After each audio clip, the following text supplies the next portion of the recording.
Hello there. And we are live. See ya, ladies and gentlemen. You're welcome. Welcome to the show today. See, it's the pilot episode of season 2 of the Ryan and Claude show. Yeah, not episode 1 because the season hasn't started yet, but it's just the pilot copy. Yeah, just to get you guys, rattled a little bit and fired up for the new season. And of course, we had 2 new recruits coming into the football club today. See, yeah, one came in yesterday, the other one came in today. And I just feel like, it's the best time of the summer to call in Ryan for a quick one, a pilot copy, of the Ryan and Claude show. Guys, I've been asking for the scruffy, for the scruffy Ryan Maguire. Guys, Santa Claus, he keeps on giving, Ryan is back, guys. My guy is back. See, one of the things you guys don't know, is that me and Ryan started this channel together. It was the first podcaster here. And, Ryan, Tony Called Gunner TV, got up to a year older just last week. But I know you were very busy, so, I didn't want to, call you in. But, see, man, our brainchild worked, We're here. Viewers are popping in, once in a while when they like, and we're doing this great. So, man, I want to welcome this guy. You guys already know him, to the Ryan and Claude show. Declan Rice is here. What now? Pilot episode, the Ryan and Claude show. See ya, guys. Welcome, Ryan Maguire. Pooh, my guy. Ryan, welcome to the show, man. Yeah, man. Good day, man. Good day. Bit of a Christmas day in the summer. We're quite well. I say that we knew the signing was going to be announced about 2 weeks ago. It's taken a while, but big transfers take a while. I suppose it's not the worst. It is what it is. At least it's finally. It was better than the week before when we thought Man City was snooping in, and then everyone had imploded again because they'd apparently lost out on a player and this, that, and the other. So it was a bit gloomy again. And then it came through and we pulled the signing off, and the Jurrien Timbers signing has snuck underneath the radar because that's going to be a very good signing. He's a quality player. That's a very good signing. 38 million in today's market is a steal for him. So it's a good signing, man. So, but it's a good day. We needed to jump on and do a bit of a show after a bit of a celebration day today. 100%. Yeah, man. Guys in the chat. Ellie Does Football TV. Big ups to you. He says, evening, Tony. Evening, Ellie Does Football TV. Guys, go to that channel and smash the likes. Subscribe to that guy. Great guy. Arsenal Punk is also here. But before then, Ellie Does says, evening, Ryan. Ellie Does Football TV says, good evening. Arsenal Punk is also in the house. Arsenal Punk is in the house too. Big ups to you, Arsenal Punk. And you know what? We also have Wilson Owene. Wilson, when are you gonna pop into the show?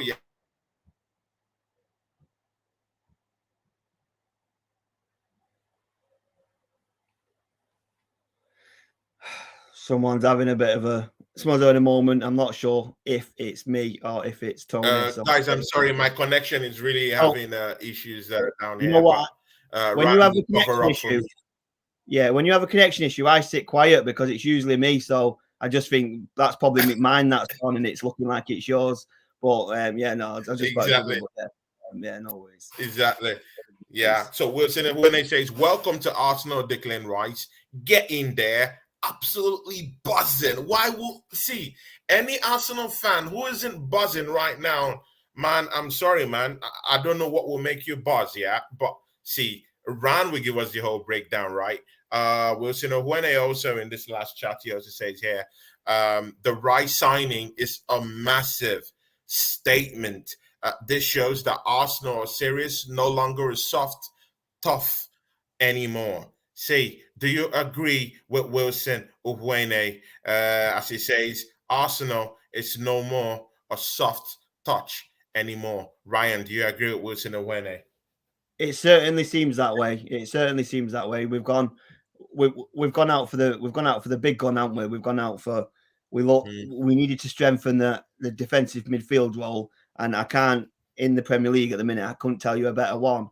Casemiro's had a great season at United. Don't get me wrong, and Rodri's at City, and but like barring them two, I wouldn't want to get Casemiro anyway. That's a different question. But Declan Rice is the one I would say go out and get. And 2-3 seasons ago, I would not expect him to sign for Arsenal. Not because players might not want to come here, but because we didn't expect Arsenal to go out, put the money up for these kind of players. We don't usually try and obviously start them young, get them to that kind of, trying to get them to that level. Whether it works or not, that's the issue. But the big clubs that win trophies, they build, but when they see that opportunity to strengthen, they go and sign that player, which we have lacked. And yeah, it seems like we've really we've turned a corner just to put that money down and to say, hey, yeah, we were nearly there last season. What will it take this season?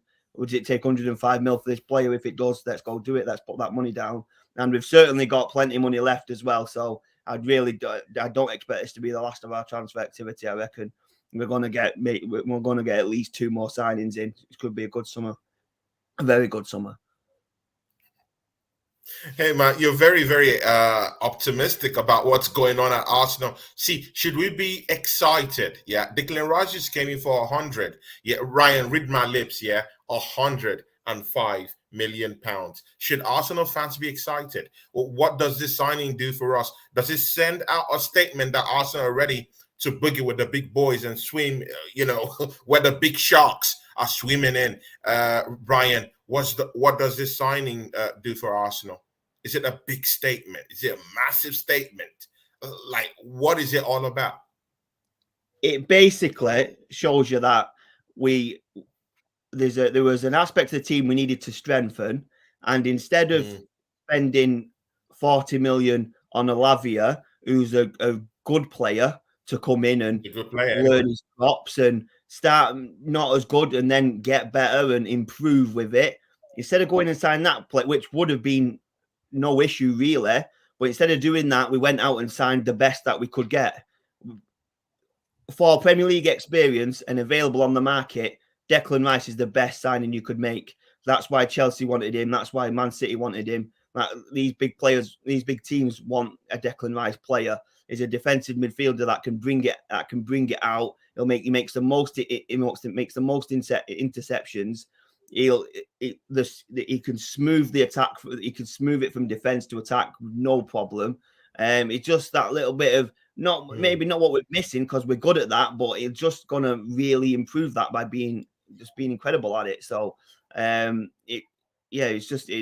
obviously I think that we're losing Xhaka, so it's kind of replacing Xhaka, and we replaced him with a player that's 5 times better than him at least. Do you know what I mean? So if you're not excited by the Declan Rice signing, I can't help you. I can't see, yeah, and me too. I can't help any Arsenal fan the time to be excited. There is no other time to be more excited in Arsenal or with Arsenal than this time. It's brought in. When was the last time that Arsenal was this competitive in the market?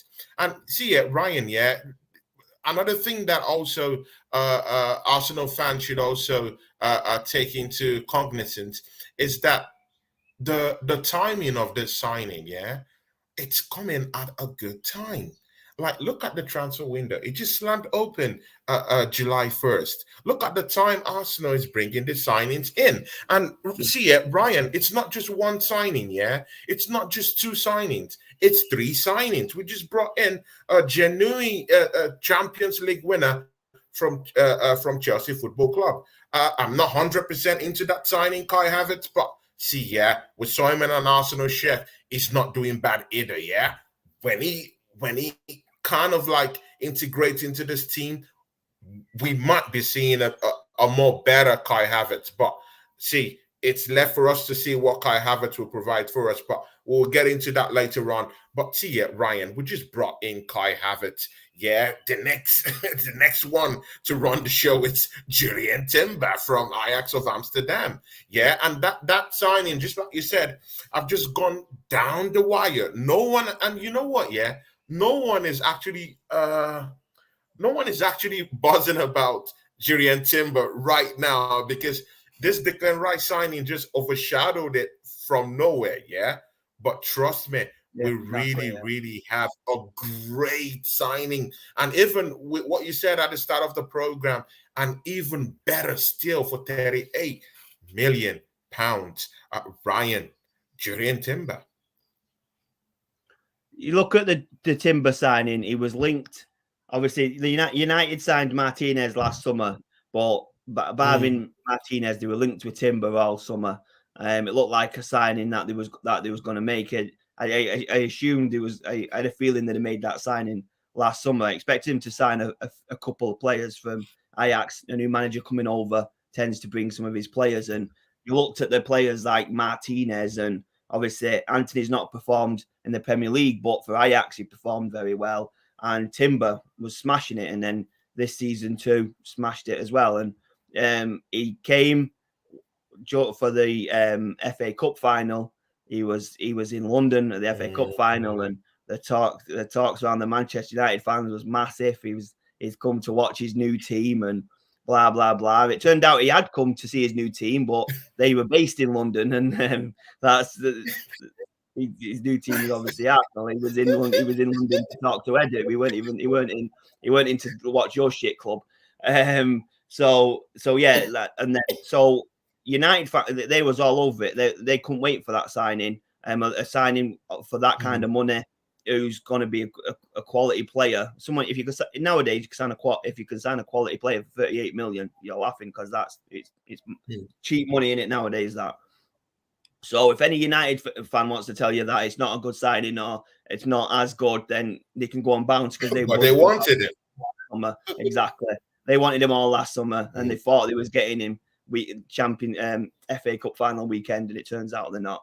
What you're getting with Timber is obviously you're getting a centre back and a right back, which is exactly what Arteta wants. He likes the versatility of the two positions. Like your White can play centre back, right back. Gabriel, Tierney, Zinchenko, they can all play them two positions. So he slots in there. He's good. He's probably more than likely looks like he'd be good enough to start one. If it's adding to depth, it's a quality depth signing. If he's going to send someone else from the starting lineup to the depth, it's just that's going to add to it perfectly as well. We spoke about Ryan. Pause there, man. See, Jurrien Timber is a player. This guy is coming to play. Ryan, this guy is coming to play. He's not coming to sit on the bench, yeah? He's coming to play. And yeah, see, he's a genuine winner. He's won trophies, yeah? With Ajax of Amsterdam, he's a genuine winner. He's won trophies.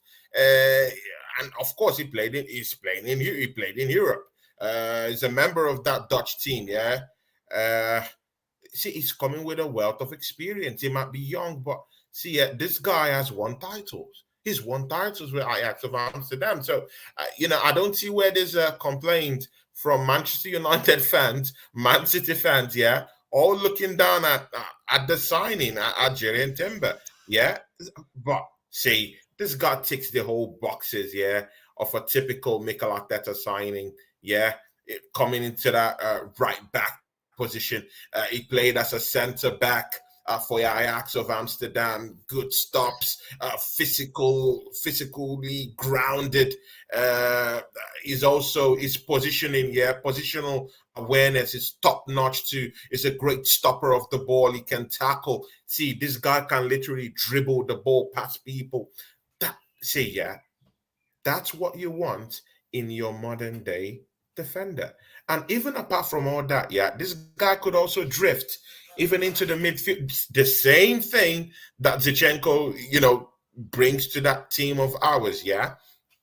But his is more calculated, and he could also go back and defend properly, like like a proper defender. So if you want this guy in the central role, manning our central defense, the guy is there. We don't need to look at Rob Holding again. Rob Holding can leave to Turkey.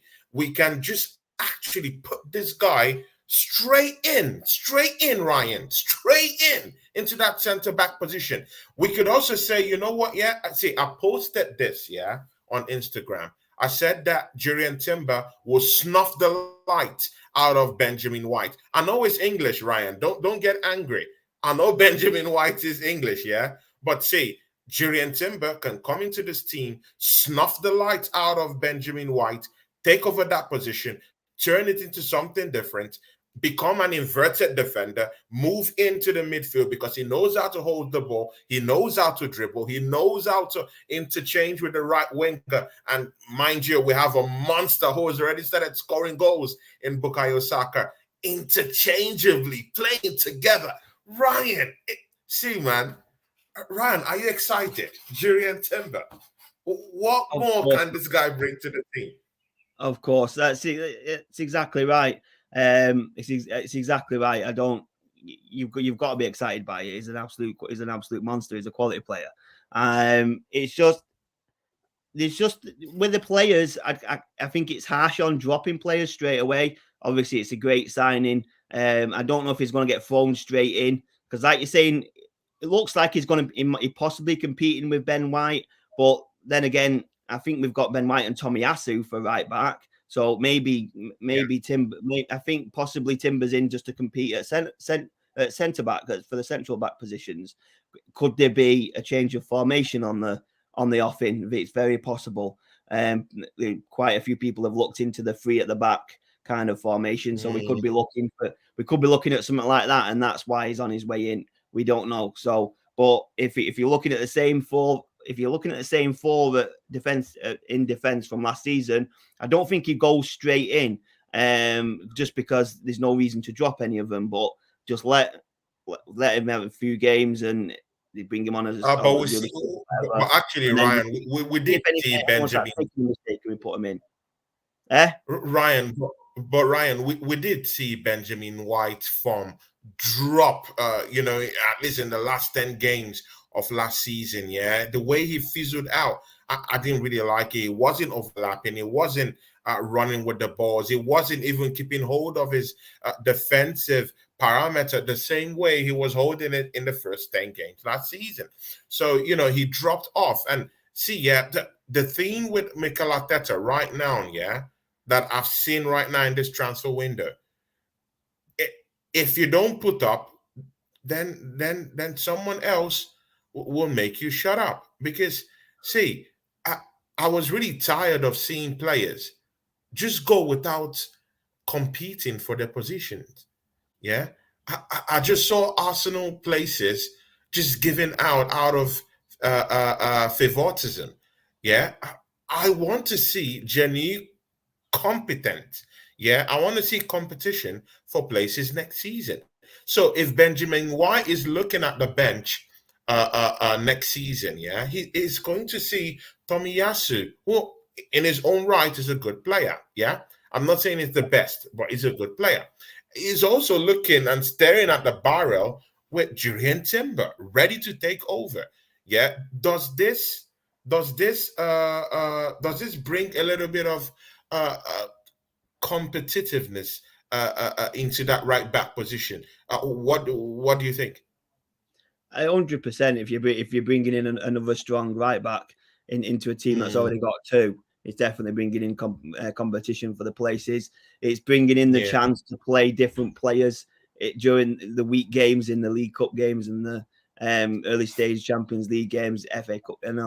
We need depth, don't we? You need that second team to play in the weaker games, not starting your same 11 all the time like we kind of did at the beginning, and then we seem to, when they get tired, we had to change them completely, and that's when it messed up. So if we can get the strong players in straight away and have that strong second team, when it comes to these games in midweek, then it's just it'll do us massive favors, man. So massive favors. Yeah. See, across the pond, say something here. Across the pond, say something here. DWTT, welcome to the show. Across the pond sports talk. That's my friend, from Canada. Big up to you, man. You know we love you down here, across the pond sports talk. Guys, go check that guy out. Great guy. This guy loves Arsenal. See, across the pond sports talk, he loves Arsenal. He's a positive guy, but Chris, sometimes you just have to, lash Arsenal where it hurts sometimes so that they could, bring in the signings. But see, man, enough love to you across the sports pond sports talk. That's my guy, from Canada. See, he says something here, Ryan, Do we keep Partey and can midfield and can stack midfield defensively against tough matches with TP and Rice and Odegaard, or when on front foot most times? Go Rice, Havertz, Odegaard, or ESR for Kai too? What do you think, man? Bro, we're spoiled and blessed with choices right now, And mind you, Ryan, under 21 trophy. It's down here, Ryan. It's down here. You kind of disappeared a bit. What was the trophy question? What was you saying there? Under 21 trophy championships. Oh, yeah. He won that trophy. Yeah. Very, very big one for him. Well for him as well. So he's a winner. He's a winner. Yeah. He's a winner. I'm always confused when you have bad signal, whether it's mine or whether it's yours. I'll jump on. So basically, do we keep Thomas Partey, stack the midfield defensively? Well, I lost it. Have you taken that question off now? Kind of what I'm talking about now. Stack it defensively against the tough matches with Thomas Partey and Rice and Odegaard. Or when the front foot most of the time, can we go Rice and Havertz and Odegaard, or Emil Smith-Rowe and Kai too? So man, it just shows you the depth, the quality of the depth that we've got. But that's the main question for me at the minute. Is it, are we keeping Thomas Partey? Obviously, I'm unsure. I was surprised to see the links at the end of the season, because I expected just to be keeping him. I didn't expect us to sell him, but then it looked like we might have been touting his name about a bit. It seemed with the Saudi links. It didn't seem exactly like they'd come running. It sounds like we might have been saying he's possibly available. I think that might just be might just be kind of something to do with, obviously we've got some money to spend, but we've not got unlimited amounts, and there is financial fair play, even though some clubs don't stick to it. Some clubs just avoid it and don't get any punishments. Arsenal will get that punishment. Don't worry about that. So we need to exactly. Definitely. So we need to make sure we stay inside the FFP. So I think it might have something to do with that. If we bring Rice in and possibly like a Lavia, or if we manage to bring in another midfielder, Partey for me is going to go, because then we get a bit of money in to balance the books, plus his wages is gone. Partey's on, what is it? I think he's on about 200k, maybe more. So it's a big amount of money gone, like £1 million a month or something like that. We're saving quite a bit getting him off the book, so it could be something to do with that. But then again, if we did keep him, it's really stacked. And if you wanted to go full defensive and have Partey and Rice with Odegaard in front, he could easily do that. And actually, that would be a diamond. That would be a diamond midfield, actually, where Odegaard talked at the top of the midfield diamond, and Declan Rice and Partey just kind of forming out the flat two midfielders down there at the diamond midfield. If we want to go in that way, we can also go 3-5-2 again. But someone has to come in to defend in deep. I don't know. But when you have Thomas Partey and when you have Rice, you're spoiled with defensive midfielders that could actually show up things. But again, with Rice now in the football club, yeah, Thomas Partey can just sit in deep, do the mop up job in the midfield, and allow Declan Rice to move a little bit further to go do exactly what Granit Xhaka did last season. Yeah, people see Declan Rice as this CDM, and see, this guy is bigger, is much more bigger than what you see. Yeah, you will see how this guy will explore being more of a box to box kind of midfielder next season. Thomas Partey will literally give him the license to just go up front and be the beast he is, box to box. This guy can shoot. Yeah, he has a very ferocious shot. In his right foot. This guy can shoot. This guy can kick corners. This guy can take set pieces. This guy is literally that good. And you know what? Yeah, I do feel this guy got goals in him. It's just for us to just find a formula in that midfield that really works and get him going. What do you think? Do you think we really need to find that formula, or do you think we just stuck him down there in the midfield, yeah, with Thomas Partey, and magic will start happening? I'm not sure. We'll have to see what the formation is. I can't. Yeah, it does fit a diamond formation, but a diamond formation gets rid of your attacking wingers, and it's not how Arteta plays, is it? The formation, like you said, you went from the diamond, then you flipped onto the 3-5-2. You've still got your attacking wingers on that kind of a formation, so that's kind of where it would possibly fit in. If you adjusted it a bit, but the diamond one, the wingers don't work. So where you've got Martinelli, Saka, Trossard, all them kind of players that are just going to disappear there, just for the sake of maybe losing one in Thomas in Partey. Yeah, to be honest, we could stick to a very similar formation as last year if we keep in Partey and obviously Xhaka's not there. So Rice comes into the Xhaka role, and it just goes from there. No other changes really. I know we've brought Kai in, but Kai would be a good bencher then for me. But so you could just play that same formation just to, and then like you're saying, that'll have Partey very more defensive. You've got Rice who could push forward, but also superb defensively. Zinchenko won't have to come out of left back. He could stay there for when the other teams are attacking, and he's just disappeared. He won't have been. He'll still be at left back because he's got Rice and Odegaard. He's got Rice and Partey in front of him, so I can't speak, man. So he's got Rice and Partey in front of him, so he doesn't need to go into central midfield where when Xhaka's disappearing, Rice isn't going to do that. So if you played that same formation and just took out Xhaka and put Rice in, you could just say go again, and they wouldn't really be an issue. But for me, it with Partey going as well, it does seem possibly like he's going to mix the formations up slightly. We said that at the end of the season about Guardiola, how he seems to mix up the formations every season. Pretty much, it's a different formation every season. A key player from the season before has either left or doesn't then get into this new formation, to the new laid out team. And you're thinking, how's this player not getting in? It's just he's got a formation, and if you can't play it, you just don't get in. And players like Cancelo can't get in now. Do you know what I mean? So it could just be very similar to that. The formation is playing now. There's not a role in it for Thomas Partey, and we're looking at it thinking, wow, Partey was amazing at some parts last season. Obviously, you know my opinion. For the last 2, maybe 3 months, he was in the majority of last season. It was good. Let's give him his flowers. In the majority of last season, Thomas Partey was good. Let's don't see guys in the chat. Yeah, let's don't take the piss now. Thomas Partey was one of our best players last season. And then he wasn't. Let's don't take. And then he disappeared. It was one of the best. Yeah. Then he wasn't. And then he disappeared. And when we needed him the most, he wasn't there.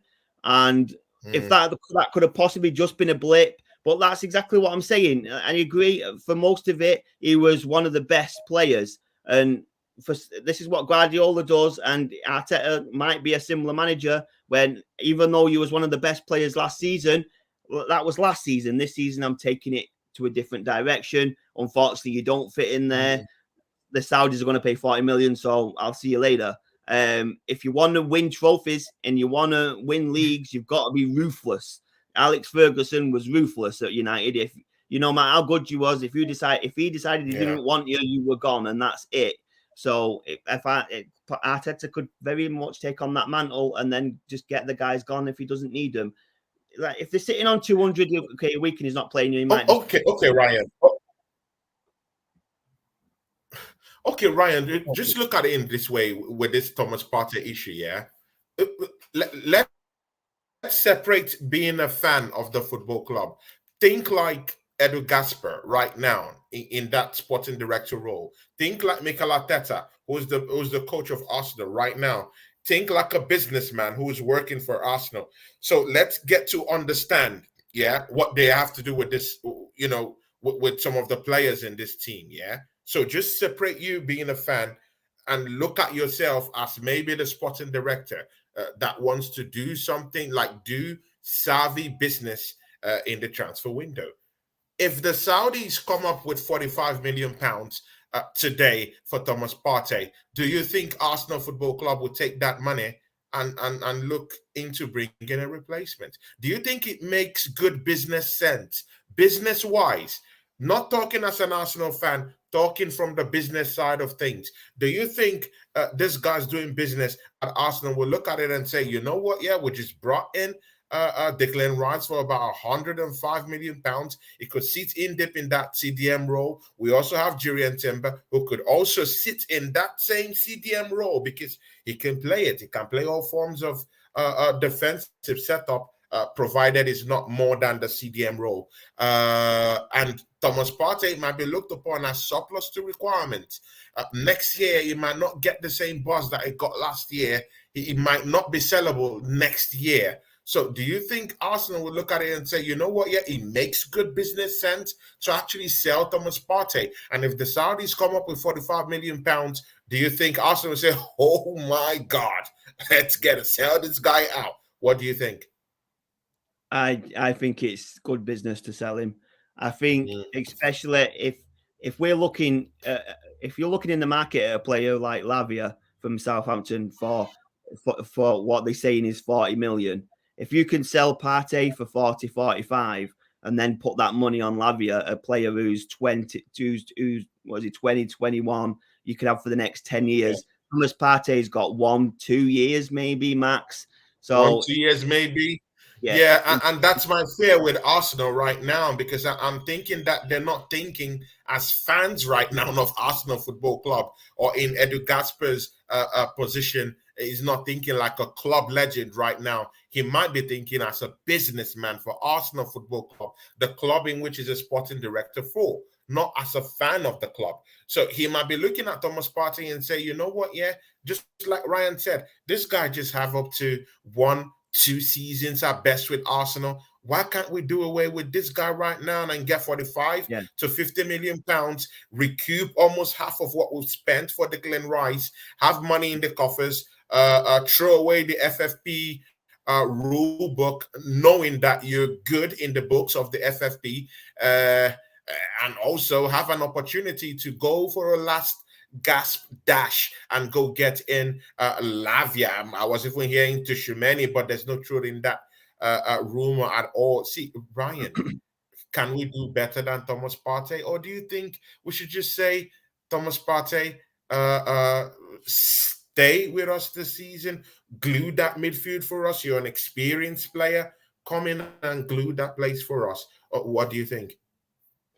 What I would say is, so when we first started the channel, we Arsenal was in a sound place, but obviously not as good a place as what we are now. And I remember one of your main issues with Arsenal at the time, and then especially going into January as well, one of your main issues was that we could never get money for players. It seems that we was always trying to get them out the door and we'd get hardly anything for them. And like Aubameyang, we were dying for people to take him off our hands and paying a bit more to his wages as well, just to let him go and all that kind of stuff. And mix in with that the issues we've had over the years of not tying down players to contracts that we should have done. It seems that the club now is ran a lot better. the players are getting signed up as soon as we're already looking at Odegaard and players, and we're already looking at Odegaard sitting down at some time soon to talk about his new contract. He's still got 2+ years left on his. So we ran a lot better now. So if they can run the contracts well, they also will look at the side of, can we get money for players as well? Yeah, we might be able to keep Partey for another year, but then next year comes when he's only got 1 year left, I think, on his contract. You're not going to get anywhere near. It might be 10, it might be 15. It might then be a case of, oh, we'll need to stay another year and let him go for free because no one's taking him off us. So, and then people are getting the backs up again. Oh, Arsenal, same old Arsenal, can't get any money for someone. So could be the situation. So I agree. I think we might look at it as, end of the day, Edu probably is an Arsenal fan, the amount of time he spent at the club as a player and now as a director. But then again, yeah, he needs to do his job as a businessman. And if we can get money for Partey, like I said, I think if we can get money for him in terms of 45 million, and it can go on someone like a Lavia kind, similar position, but who's going to be here for younger, and we get more out of him, basically. Ryan, look at the situation right now, yeah. If Thomas Partey leaves the football club right now, yeah, we'll be left with only Odegaard as the most senior midfielder who challenged for the title last season in full, bar Jurrien. He would be the only experienced and senior midfielder who was at Arsenal when we challenged for the title last season. That's a very, very big, huge, tremendous change in the midfield when you're going for a title next season. I get that. Tony, you think it would be overwhelming? Tony, won't it be overwhelming? I get what you're saying. He might be the only. If Partey would then leave, would leave the midfield. Be what was so Thomas Partey was in the midfield that challenged from the league. What happened at the end of the league? Did we win it? Did we win the league last year? No, we didn't. Sure. So what's the issue? No. There isn't one. He might have been in that. He might have been in that midfield where we went for it. But then a lot of people say we bottled it. And if he was, I'm not of that opinion that we bottled it. By the way, you know that. But if it's just, Ryan, we bottled the league. Come on, man. I'm not saying that. Do you think, Tony? Okay, right, sound all right. Do you think we bottled the league? No, Ryan, we bottled the league. That's why I defer with you, man. See, I want to call. I want to call a spade a spade. See. I want to call a spade a spade. We bottled the league. Right. Listen. Then get Thomas Partey out the club. Then bottled the league. Right, good. Get Thomas Partey out the club then, because he was the main midfielder. He was the main defensive midfielder when we bottled the league. So why does he need to stay? Get him out, get Declan Rice and get Lavia and see if we can win it. Because obviously he's not good enough, because you're saying we bottled in the league. So we can't be good enough to play for us. So let's get him out. If you think we bottled it, which is your opinion, which is fine, then get him out, because he's obviously not good enough. He's a bottler. We don't need him. So is that your opinion? Then we don't need him. Get rid of him. Might as well bring Lavia in.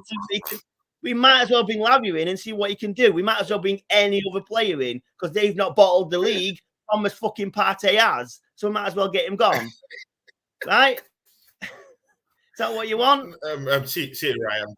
But Ryan, let's be very fair. He had good performances last season, but at the tail end of last season, he also dropped off in form. And that's where having a bigger squad matters. And that's why you see teams like Manchester City win the league title. They come in gazumpers and win the league title. Yeah, it's because they have squad in depth. And mind you, we also seem to always forget the experience of the coach that Manchester City have. They got Pep Guardiola, the most experienced coach that I've ever seen. Yeah, in terms of winning trophies, in terms of formation calculation, in terms of integrating players into what he wants to do. It's Pep Guardiola. And that's what Mikel Arteta is not. You know, he wasn't experienced enough. But see, yeah, experience has been gained already. You've already challenged for a title. That's good. Yeah, 4 seasons right now. See, Ryan, this is a big argument I'm coming here right now to give to you now. Because see, Ryan, I want to know from you right now. Yeah, this is the big one. The big one. 700 million pounds. Yeah, Ryan, shy of 300 million pounds to get to a billion. Mikel Arteta is the most backed coach in this league. Ryan, is it all or nothing next season for Mikel Arteta? Is it all or nothing? Must he win a title next season? With 700 million pounds, 300 million shy of 1 billion pounds spent by Mikel Arteta alone in 4 seasons. Oh, right. So you can't. I don't think there's any. I don't think there's any manager in the Premier League that's managing a big club, i.e., a big six club, whatever that big six may be. There's no manager of one of them clubs that has got a clause in their contract that says if you don't win the Premier League, you will be sacked. There's no manager has that. Guardiola won't even have that in his contract. It's not the league where you come in and if you lose it, you're out. We're not PSG. It's not France. Yeah. Scotland probably don't even have it. Celtic win it every season. I don't even think a Celtic manager would come in and they'd sack him if he didn't win the league. If he didn't come third, more than likely. So it depends. When you say is it all or nothing, it depends what you mean. If we don't win the league, I couldn't imagine him getting sacked just for not winning the league. It's about what comes with it. If we don't, it depends where we finish, how strongly everyone else has been, and on the Champions League run. Do we bring any trophies in? I'm looking for me this season. We need to finish with a trophy at least, or that amount of money being spent is going to get looked into. It already is looked into. Every pundit every single day seems to mention it for some reason. They love talking about us. So it is what it is. So everyone's going to be looking at it. But for some reason, a certain section of Arsenal fans, when we didn't win the league this season, then believed that we might have been a chance to start looking for another manager. Near enough every pundit out there, no matter if they thought we just fell off slightly or we've slightly bottled or whatever, every other pundit out there was claiming Arteta next to Guardiola is one of the best managers out there. As other big clubs are sniffing around him, PSG sniffing, Barcelona, Real Madrid, these big clubs are sniffing. Just because a stupid fan, some daft nut who's banged his head too many times thinks that we might get rid of Arteta, I will not listen to it because I will not even entertain it because so many people in high places know how good I'm not going to get rid of him. I didn't bring that conversation here. What I was saying is Mikel Arteta is the most backed coach in the league. Yeah. Almost $1 billion given to this guy, yeah, with the signings done now. Does he have to win a title next season, Ryan? It's simple. It's not about Arteta in, Arteta out. I don't want to do that before the season. Yeah, that's trash talk before the season because the season is just starting. Yeah, it's a soon start in the next maybe 3-4 weeks. So there's no need arguing on whether Mikel Arteta should be here or he should be out. That conversation should be a conversation we should be having maybe like 2 weeks ago, 3 weeks ago, 4 weeks ago. Right now, we're in the verge of starting a league chase. So let's forget about Arteta in, Arteta out. He's here to stay. But does he have to win a title next season?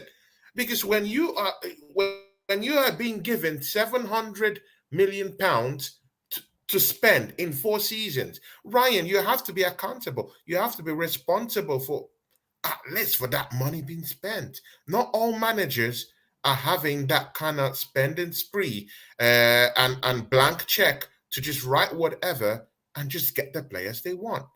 Even ask Ten Hag. Ten Hag just only have 100 million pounds to spend this summer, and almost more than half of that transfer kitty was spent on a washed-up Mason Mount.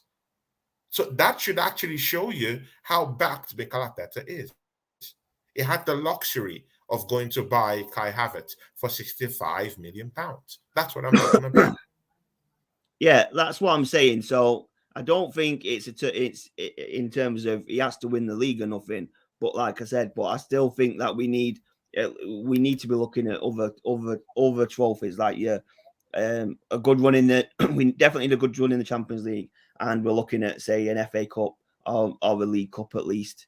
We need to bring some form of silverware in just to make it some form of silverware. Ryan, now you're in. talking. We need silverware. That's what I said before, man. That's what I said before. Now you're talking. Now you're talking. We need silverware. We need silverware. I'm an Arsenal fan. For years, for a couple of years, we've not won, the big trophies. And again, when you spend this type of astronomical amount of money in the transfer window, Ryan, you have to deliver the goods.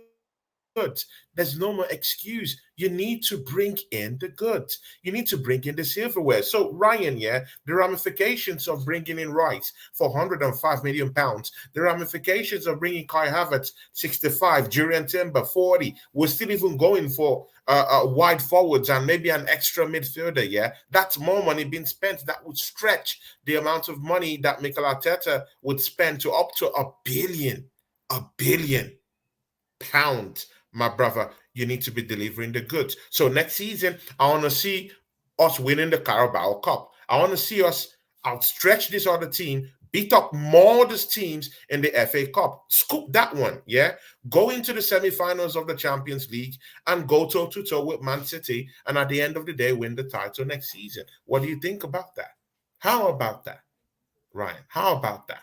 Wouldn't it be such a glorious story next season if we do that? 100%. I'm just Ryan doesn't want to win trophies. Oh, Ryan. Listen. Don't you want to win trophies? Yeah, obviously, Tony. What I'm saying is, give me a second. I'm distracted by a few comments that we've got coming in. So I'm not sure. Sabia is in the house, guys. The Assembled is in the house. The BX Guna is in the house. Poo to this, guys. Big ups, Sabia. That's my guy. Yeah, Ryan. Let's bring up Thomas. Is Thomas's comment 647? We'll have a slight discussion on this one. Check it out.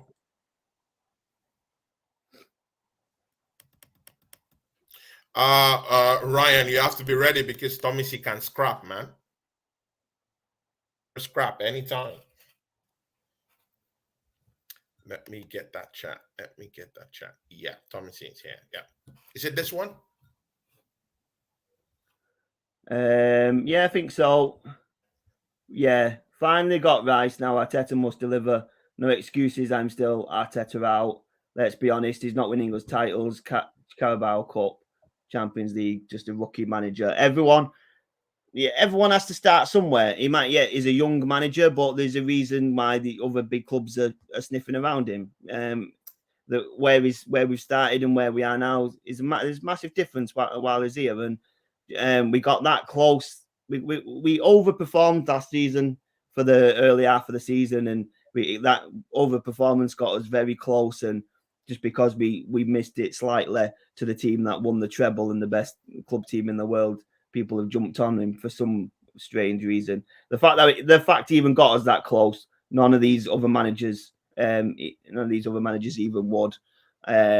If we have a dreadful season next season, I will 100% change my tune. I just don't see us having a dreadful season.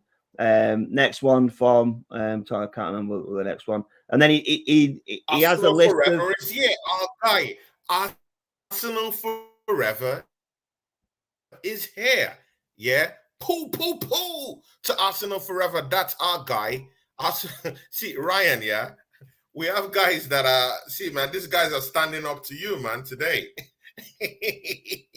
Arsenal forever says, Arteta must deliver next season. If he doesn't, I want them all sacked. The Southern Gunner is also in the house. See, Ryan, man, the odds are stacked, man. What do you have to say to Arsenal forever? Yeah, go back. Just the comment just before that was a Thomasin one, 649. Just get that one up. Just before the Arsenal Forever one. Okay, yeah. Yeah, here we go. Here we go. Great one. It's great comment, this one. So this is a list of every single manager that every other player, everyone else puts up. Everyone says Zidane, Simeone, Nagelsmann, Ancelotti. Ancelotti is going Brazil, by the way. Ancelotti couldn't cut it at Everton. And yeah, he did very well at Real Madrid. Said or anyone. Said or anyone. Ryan or anyone. What? Did you see that statement? Ancelotti or anyone. Anyone, yeah. That probably means that is an entity, right? That's himself. He probably thinks he'll do a better job himself. So, like, Ancelotti came to Premier League, couldn't do it at Everton. I'm going to take Ancelotti. Simeone is the same in the same breath as Conte. For the clubs that they've been at, i.e. Atletico, and when he was at Juve, did a good job there. But then the style of football that they play is utter dog, and it's why other big clubs haven't taken him. Simeone has smashed it in La Liga for so many years at that Atletico level, but yet Barcelona, through all their issues, have never turned to him. Real Madrid have never, ever given him a sniff. Why? It's hard to work with behind. I would not sit and watch Arsenal games if Simeone was the manager, just because I wouldn't want to watch us play football because it'd be that rubbish. Simeone was the manager. If Simeone was the manager, the football would be that crap. I just wouldn't. We wouldn't probably. He's saying Conte. Conte couldn't cut it at Tottenham Hotspurs. Why would he be the one to cut it at Arsenal? So guys, let's be careful. I've just been saying Conte. I've just been saying why not Conte, and they come and they say Conte. Let's be very careful about all these managers we're throwing out there. Arsenal is and more. Yeah. I've just been talking about why not Conte, and as I'm saying that, is then typing Conte in. Like, listen to what I'm saying on why not to get Conte. He went to Spurs, so he's managed Tottenham Hotspur, and you want him to manage Arsenal. That means you're gone. Your opinion matters nothing now, because you said you wanted a Spurs manager, and a Spurs manager that failed. That was shocking for them. The way he gets his teams to play football, it doesn't work for Arsenal. Conte doesn't bring in youth players. That is Arsenal's whole agenda. Look at Saka and look at Ethan Nwaneri, who's now going to come in. The amazing players that we would not get if Conte or Simeone, these kind of players, were managing your side. Allegri never just hasn't done it at other teams outside of one country. So we've got a rookie manager, and you want to bring Allegri in. Oh, it's a joke, man. You've not thought it through. You've just not thought it through. Ryan, I don't want to be into this Mikel Arteta debate in or out. I think it's toxic right now and getting into the new season. What we should be thinking about, Jez put in a very, very important statement here, yeah? Look at what Jez said. Jez said something very important here. Let me get that out.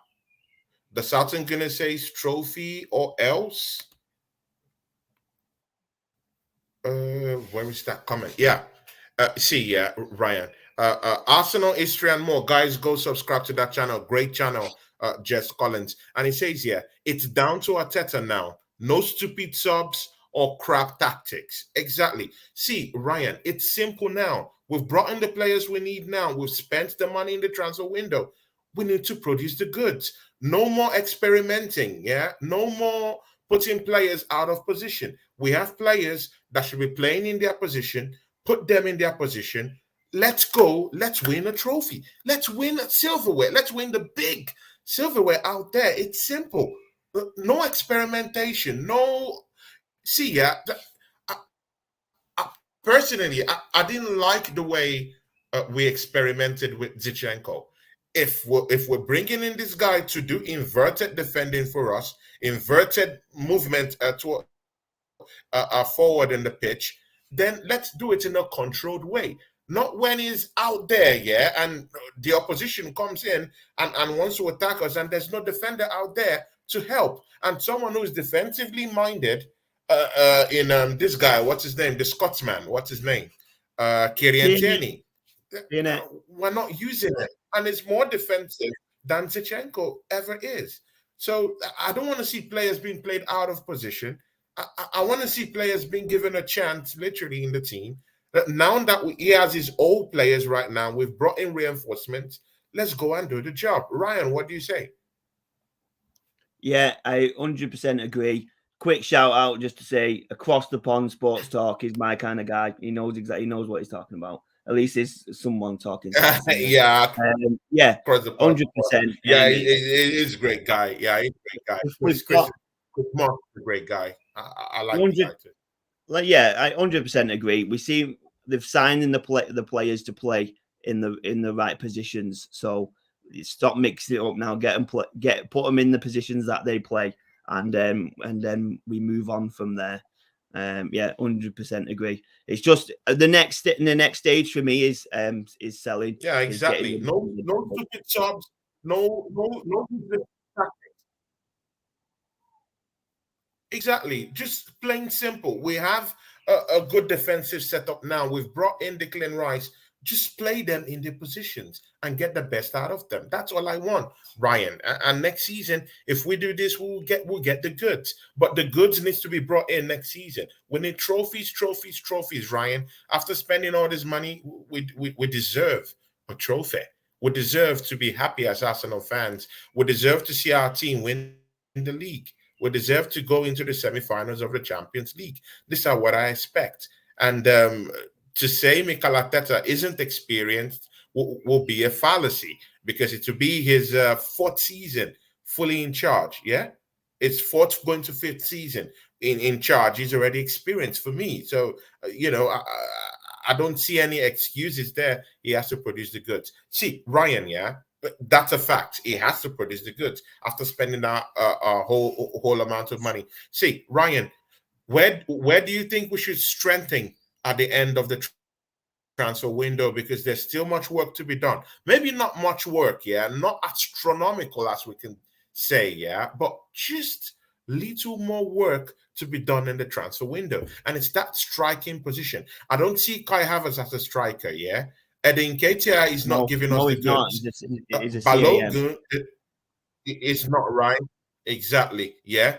And Gabriel Jesus, there was a gaping goal chance he lost against Nuremberg, and it just set me straight back into trauma, yeah, PTSD, straight up what happened last season. Ryan, should we be looking at striking options in this transfer window? At least a valid striker that can come in and give us 30 goals in a season, at least so we can win the trophy. Ryan, quite possibly. What do you think? Quite possibly, but that kind of player is costing you a lot of money. And with the transfers we've already made, have we got that left in the kitty? We know it's not. We've not got unlimited funds. A perfect world would be to sign another striker who could bring that in. But like I said, is it available? I still think we might get another centre midfielder in, especially if Partey goes, someone a bit younger. And for me, I expected another winger to come in, another possibly right winger, just to take a bit of the flight off Saka, who plays just too much for me for his for his age. And just too much anyway. He was playing Premier League week in, week out, plus the Europa League, and it was a bit tough for him. So I thought possibly a centre mid and another winger might come in. Perfect world, we could bring in a 30-goal striker, but how much is that going to cost? And will that striker turn out to be a 30-goal striker is another question, because we thought it would be Lukaku, but and then for Chelsea, and it just didn't work. Juventus for the no, right? No. We don't want Lukaku here, man. No. I'm not saying we don't want no. Lukaku. I'm not saying to sign Lukaku. Okay. Listen to me. When I heard Lukaku, I was like, and that was what Chelsea did. So Chelsea signed Lukaku, expecting a 30 goal, a 30 goal a season, and it just didn't work. Juventus tried it with Vlahovic. It seemed to not have worked. Obviously, it works for City with Haaland, absolute freak of nature. It just dependent of if we've got that money to spend and if it then works out, which it very possibly might not do. Yeah, exactly. Should Nketiah be going on loan, or should we be keeping Balogun?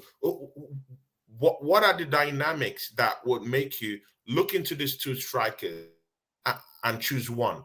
Do you want to see Balogun stay, or do you want to see Nketiah out, or do you want to see Balogun being sold to Chelsea for £50 million? Yeah. Developing Chelsea and becoming a beast of a striker, and us just regretting that choice. What do you think? I obviously don't want him to go to Chelsea, become a beast, and us to regret it. I'm like, if I agreed to that notion, I'd be losing my mind. In terms of Balogun versus Nketiah, he looks like a better player, but then again, he's not had enough chances for Arsenal, obviously. Every time he has played for Arsenal, he's been a bit off it, but he's 100% just not had his chance yet. So I'd definitely give Balogun a chance. At the minute, I would choose him over Nketiah, but it's harsh on Nketiah just because Balogun's not really done it for Arsenal yet either. But from what he did in France last season, it looks like he played decent, man. So I definitely would be giving Balogun a go. I definitely would be giving Balogun a go.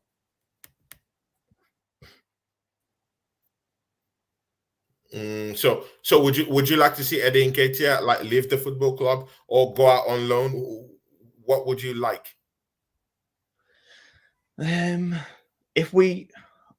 I don't know. It's a tough decision, man. If we had to sell, I don't know. It's a tough decision. If you had to sell one of the two, and you're picking one, I want to give Balogun a go. For me, for the amount of chances Nketiah's had, he's not done enough. So I would be giving Balogun a go because he's not done as much yet, but he's definitely not. He's not had anywhere near enough chance. So for me, it would be losing Nketiah to keep losing Nketiah to keep Balogun.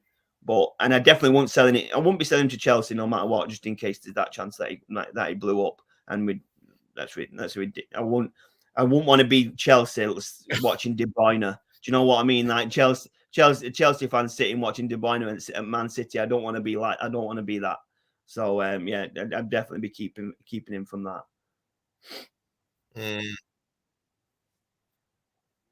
Yeah. Ryan. I want to trick your mind a little bit. Yeah. I want to know, where would you like to fix certain players positionally next season if you were Mikel Arteta? The first person is Kai Havertz. So Kai is a CAM player. Is either attacking playmaker or an attacking midfielder. That was his role at Leverkusen, and that was the role that got him the big name that he was. And from a young age, his goal record at Leverkusen is quality, and his assist record at Leverkusen was quality, and that's what got him people's attention, and that's what got him linked with Bayern Munich and all that kind of club. And then when he went to Chelsea, which was a surprise move, especially for me, expect him just to go to Bayern Munich and sit out at Bayern Munich. I'd expect Bayern Munich would have used him in the right position, but for some reason he's gone to Chelsea, and he's worked for, I don't know, is it about, I think it's 25 managers he's worked with, and about 25 different systems, and near enough each and every manager has played him in the wrong position. They seem Now, like you said before, he's not a striker, but they've put him as striker, and obviously I can kind of see why they're doing it, because he's 6'4", he's a good header, and he's strong. So they've been putting him up front, but that's not his position. So Arsenal are signing him, and some Arsenal fans are saying, how he's not a good striker and he's not getting the goals for Chelsea and this, that, and the other. And if you're listening to a fan say that, then they don't know anything about football. And this is what the kind of thing I like to listen to, because then I know who not to listen to. If you're judging Kai Havertz because of what Frank Lampard made him do, then you're an idiot, man, because Frank Lampard don't know what he's doing. Obviously they've had Tuchel and because like Frank Lampard doesn't know the hell what he's doing. Exactly. He doesn't know what he's doing at Chelsea. But see, but again, Ryan, but Ryan, you know me, I like being a realist, and I don't like to be a yes man. If something is correct, I go for it. If I have a problem with it, I say. You know me. That's how I do my own thing. See, Ryan, but the proof is in the pudding. Kai Havertz hasn't scored more than 7 goals in the league. I judge with the league, in the league, he hasn't scored more than 7 goals in a season. Last season, he just scored 7 goals for Chelsea Football Club with 1 assist. The previous season before that, he scored 7 goals and 3 assists. In fact, the biggest goal tally he's ever had is at Bayer Leverkusen 2018-2019 season, where he scored 18 goals. The next season after that, in Bayer Leverkusen, he scored 12 goals with about 5 assists. So, if you check it, when he moved into the Premiership, he hasn't been desirable. But again, to back up that argument, Chelsea Football Club have been very, very dreadful after the Champions League win. Yeah, they've been at the back end of lots of horrible mix-up in their coaching setup. Coaches that just come in there and just tweak their formation, in a very haphazard way. Till today, Kai Havertz doesn't know who he is. He doesn't have an identity as a player. So that's why I could say, you know what, maybe Chelsea did, destroy him and destroy his confidence as a player. So this season, I want to see something different. But he has to perform. Because, Ryan, when you bring in a player for £65 million, I'm sorry, Ryan, he has to bring the goods. What do you think? He has to bring the goods. £65 million, has to bring the goods. Yeah, I agree. I was doing something different. I'd get annoyed with some things. It wasn't you, Tony. It wasn't you, Promise. So yeah, like you say, okay. I do think he's been playing with the wrong tactic, and he's been in the wrong. He's been playing they've been playing him out of position, and the way that he's been playing, the way that Chelsea's been playing shows as well. If you look at if he's coming to Arsenal and only scoring 12 goals in a season, we know the other players around. Martinelli's going to get a bit more than that. Odegaard pops up with the goals, got the Rice goals now. Is not that much dependable on that. The CAM role, and where he's playing that CAM role, it's not all about the goals. It is a part of it. Don't get me wrong, but then it's the link-up play as well. If you look at Jesus, that's what I want to see. If it's not even, sometimes it's not the assist, it's that kickstart just before that. So Jesus's ball was that ball to the one that got the assist, but that's the one that started it, and that's what you're looking at with Kai Havertz kind of position now, and with Odegaard too. So and them two are getting 12 each, that's 24 just from them two. And Odegaard loves a goal and stuff like that. So it's not that, it's the performance in it as well. And I genuinely believe we'll get them great performances from him, and he won't fail like some people are saying. Yeah, Ryan, we'll soon be closing the show very, very soon. But see, Arsenal Forever brings up a very interesting issue. Fabio Vieira is not good enough for our football club. See, Ryan, what do you think? Fabio Vieira, I wasn't inspired by his play in against Nuremberg. What do you think? He hasn't bulked up. It doesn't look like he loves the English terrain itself. He hasn't cut in deep and integrated into this Mikel Arteta system. We spent about £35 million buying this guy from FC Porto. Ryan, what do you think? Yeah, I think he needs to bulk up, doesn't he? He looks like he's too soft for it. I expected him to have a bit of muscle on him. Expect him to come back with a bit of muscle on him this season, but it doesn't seem to have done that. So how seriously is he taking it? There's a good footballer in there. Don't get me wrong. There is a good footballer in there, but if he's not getting strong enough for the league, or he needs to take the league a lot more seriously, because like it's tough league. So just being skillful on the ball isn't going to get at you if you're just going to get knocked off every single ball. I think Vieira's probably got one more season. See what he does. See how he does. If he bulks up or just gets better, then he would stay. But a season like last year and next summer, I think Fabio's on his way out. But again, do you think he will be coming in and out of that first 11? Do you think Mikel Arteta will look at the bench and say, you know what, Fabio Vieira, I want you in the team? Do you think he has a fair chance right now with a showing last season? This is the problem. I don't think Mikel Arteta has got him in his plans. No, I definitely don't think he's. Okay, Ryan, are you there? Okay. Have you got me? Yeah. So it's not in his plans for starting. He's definitely there for the bench and making up depth at the minute. But it's all about breaking through and seeing that if someone goes a bit weaker, can you break in there, and that you'll always get your chance at some point. But it doesn't look like he's strong enough to take it yet. So, well, obviously we will see. But yeah, he's definitely not a part of his first team setup. The first 11 setup, sorry.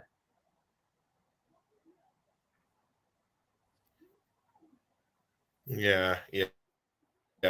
Ryan, man. Ryan, you have lots of Thomas was on your case. But across the pond, Sports Talk is your guy, yeah. See, Ryan, man, this season, yeah, we have to get going, yeah, and get some joys as Arsenal fans. I wanna lift that trophy next season, yeah, because we just pushed Man City to the title last season. This season should be a bigger push with the players that we've gotten. See, Ryan, yeah, what do you think about this Dele Alli situation? Yeah, when he came out and had that little talk about his mental health. What do you think? Do you have anything to say? Do you have any empathy towards him? 110%. I didn't expect you to bring that up, man. You need to warm me when you do stuff like that. I know what you would say. I was at least warn me about that first. You don't say, "Oh, fuck off." All right, man. So just kidding, guys. Yeah, obviously we have rivalries between players and clubs and all that kind of stuff. But what Dele Alli's talking about, it goes well past that, and he's talking about childhood trauma leading to then becoming a professional footballer, and then feeling that you can't do it and leaning on to other sides. It's it's devastating for him, man. I mean from the I've got two sides where when he's playing for Spurs, obviously I don't like him. He's playing for a rival team, but then he's English, so he's playing for England, and that's my country. So as soon as the England top's on, it's a bit different. I don't love the players, but I'm happy when they're performing for England. So Dele Alli's a player that's got both them. So, but yeah, it's harsh to listen to, man, and harsh to go through. But yeah, 100% sympathize. I don't care who they play for. I'd like everyone to perform. I like everyone to everyone. I hope everyone's doing okay in some way. I hope everyone's feeling sound. If the guys kicking off in the comments, if something's getting you down, just send me a DM, man. I'll speak to you. Don't worry about it. If you've got an issue, if something's getting you down, Thomasin, man, you sound like you're having a bad day, a hard time. You haven't had a hard week. No, he's not having a bad day. He just doesn't like at that time. In any way. See, yeah, Ryan, yeah, see, there's this particular question I wanted to ask you. This issue about Nicolas Pepe, still in the club. Yeah, I heard he wants to, walk his way back into that Arsenal team. What do you think? I'm still here. I heard everything. I'm still here. Yeah. Pepe's time's done at Arsenal. It's been too long. He doesn't perform on the loans, which is the main issue. If he was performing on loans like Balogun's done, he's got a right to say, let me play. You've sent me out on loan. I've smashed it. I'll come back and I'll do well. But he goes out on loans and he doesn't perform. So no, for me, he doesn't get back in. Okay, Ryan, we've come to the end of the show. Ryan, man, it's just good to see you fight off this. Fight off Thomasin. Fight off the assembled. Pally up with across the pond sports talk. These are all guys. See, guys, yeah. See, as for me, I just enjoy the comment. I enjoy all these things. Yeah. I just sit back and enjoy the back and forth. That's it. That's the joy of hearing football and talking football. You agree to disagree, yeah? No one's opinion is absolute. Everyone can have their opinions and you just have to respect it. I respect Ryan's opinion. Anytime he speaks, I respect his opinion because I know he speaks sense. Me too. If no one is feeling what I'm saying, good and okay, but I have my say. And you're not going to beat me up, yeah? You're not going to beat me up, yeah? I'm going to say what I have to say. Ryan would say what he has to say, and I respect him. It doesn't make him less of my brother if he disagrees with some things I say. And me too, I respect him 100%. So, Ryan, you were saying something, man. Yeah, 100%, man. Everyone's got their own opinions as long as they're not completely ridiculous. And people we just aren't. Someone's going to have an opinion that differs from yours. It's just exactly how it is. It's just when some people try and say a fact to you that's just not a fact. So yeah, you might have to have a discussion about that. It's not exactly happened tonight. I'm just saying. But yeah, across the pond are saying that they do watch alongs and they want to get us involved. Give us a shout for a watch along and we'll come and jump on. I have no problem with that whatsoever, as long as it fits into my tight schedule. He does lots of watch alongs. He's a good guy. He's a good guy. I've had run-ins with him. I've been to his show too. Of course in the chat too. I go there sometimes when he does all this watch alongs, and he's a nice guy, and he loves football, and not just football. He does other sports stuff too, basketball, other stuff. Yeah, he watches all this other stuff. So I just pop in there once in a while. Yeah, he's a good watch. See, Ryan, yeah. DWTT says something. Yeah, Arsenal with better rotation should compete on all four fronts if injuries are limited. See, Ryan, do you think we have the squad depth to fight on four fronts for these trophies out there, ready to be snuffed next season? Obviously, I'm guessing with the age of most people that watching, we've grown up with Arsenal fighting on the four fronts. We had that luxury of supporting one of them clubs. We've dropped off recently, but I feel like 100% we can be there now. We've got you might not want to hear it, some of you guys, but we've definitely got the manager for it. We're getting the players for it, the board. We've got the board for it. So we seem to be there. And hopefully now we can 100% push. We can 100% push on all four fronts, and at least we can bring at least one of the trophies back.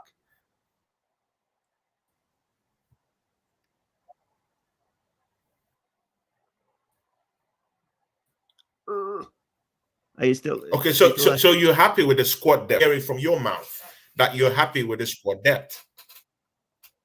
I still think that we've got room for two more signings, maybe 3 more signings.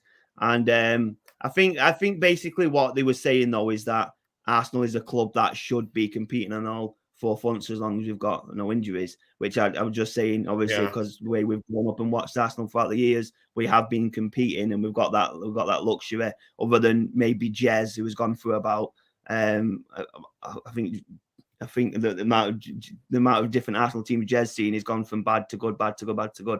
But I think most of us have dealt with good Arsenal teams, and then that slight drop off recently. But hopefully, yeah, we're back now. And Arsenal is one of them teams. When you think of the big 6, Arsenal's usually in there. So we really should be competing with on all the 4 fronts. And these kind of signings now, your Timbers and your Declan Rices and your Kai Havertz are ones to definitely support us in that argument now. Yeah, definitely. Yeah. Ryan, please. I forgot to ask you this question. What's the best position? Let's assume Thomas Partey is still in this team. What's the best position to put Declan Rice in? And see, man, what is the best position that this guy will perform at best the optimal level? Just exactly what he's been doing for West Ham. He's been a defensive midfielder for West Ham. He's been filtering that play between the defense and attack. It supports with his range of passing. He gets back perfectly. He hardly puts a pass wrong. He hardly puts a foot wrong. Then where will Thomas Partey play? Where will Thomas Partey play?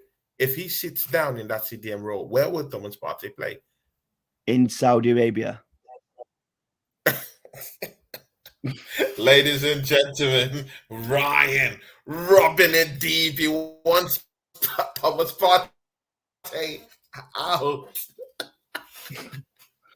Okay, guys, yeah, see, I don't know about that, yeah, but see, it's a confusing one. I want a midfield trio of Thomas Partey, Declan Rice, and Martin Odegaard. Yeah, be trying it because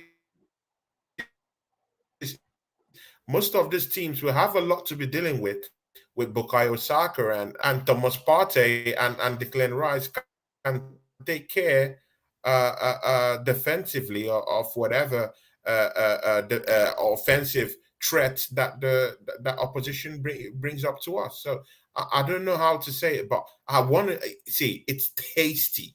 Very tasty, yeah, to see Declan Rice and Thomas Partey play together, right?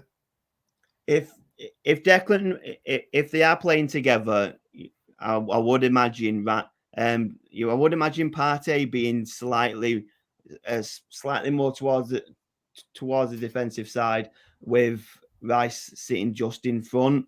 That's the way I'd put it. If they do play together, something tells me that we're not going to see them play together because it seems like we're touting Partey off. But for me, looks like Partey would be more defensive, and Rice possibly just for that chance to roam a bit more. So Partey would be a bit more stick to position where Declan Rice would probably roam about a bit more, but a bit more box to box kind of situation. But yeah, that's if they play together. Like I've no issue with them playing together on the day. They're both obviously Partey's a quality player on his day. So I'm not saying he's a bad player. I just get the feeling that we are toting him out. Yeah, definitely. See, yeah, Ryan, man. See, I'm still buzzing with this Declan Rice signing. Yeah, if you go to my Instagram, it's all about Declan Rice. See, yeah, Arsenal fans, yeah, forget anything toxic, forget any negativity. Declan Rice is here. Be happy, be excited. Throw your full weight under this guy, yeah. Remember that this guy rejected Manchester City just to come and drip in your shirt, in the Arsenal shirt, yeah. See, Declan Rice, wherever you are, thanks for coming to Arsenal Football Club. See, he said, Ryan, see, I forgot something, yeah. in an interview he was having, Declan Rice was having at Arsenal Football Club, he said that he is hungry. He said he is hungry, and he stressed that word, hungry.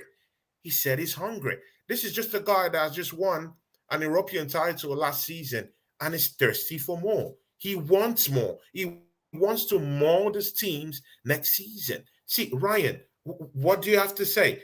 I want more trophies. I'm hungry. That's what Declan Rice said to Arsenal fans. What do you think? Don't you want to see this guy being hungry? Imagine a Declan Rice that's hungry. Yeah. I mean, yeah, it's just perfect, and it's just perfect. He's got one trophy. He wants more. He's been sold a project from Arteta that hopefully we're to hopefully deliver the trophy. I mean, man, we need players to keep hungry. We need players to keep pushing. They seem to lose their appetite in the last couple of months last season. They need to keep hungry all season, because that's how we get it over the line. And these kind of signings are perfect for that. So yeah, 100%. If Declan Rice is hungry, when the king of the jungle's hungry, he eats, man. So let's hope Arsenal eat up and lap up this season that's coming towards us.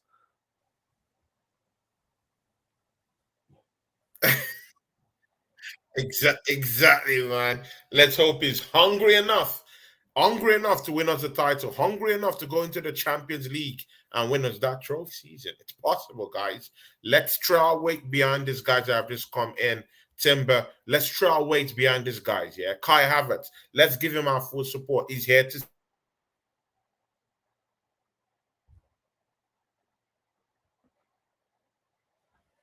Tony's dropping off a bit. Throw your weight. Yeah, I think I'm back now. So yeah, guys, you have to throw your weight. You have to throw your weight behind all the players. Jurrien, I think Tony's saying throw your weight behind the players, throw your weight behind the club, fans, throw your weight behind each other. Let's all get together. Let's all push forward. Let's take this season. Let's stop this. Let's stop arguing over who should be our manager. And we know who the manager is at the minute. We know who the coaching staff are, and the club and the board members are, and the players are. Let's get behind them and let's have a good season. And we stick together, we would 100% have a great season. Man. You're back with us there, Tone.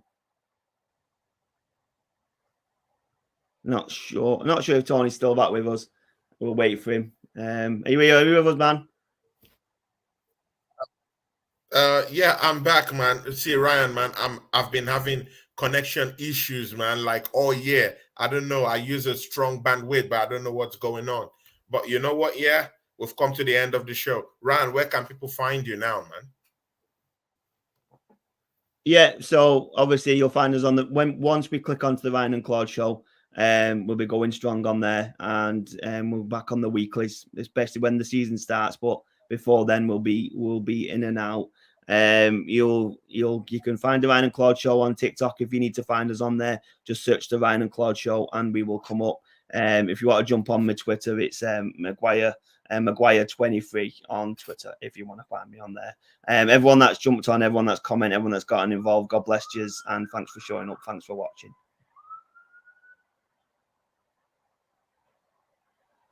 Yeah, everyone, thanks for watching. And from me and Ryan, peace out. Enjoy that Declan Rice signing, guys. Enjoy that signing. Big ups, everyone.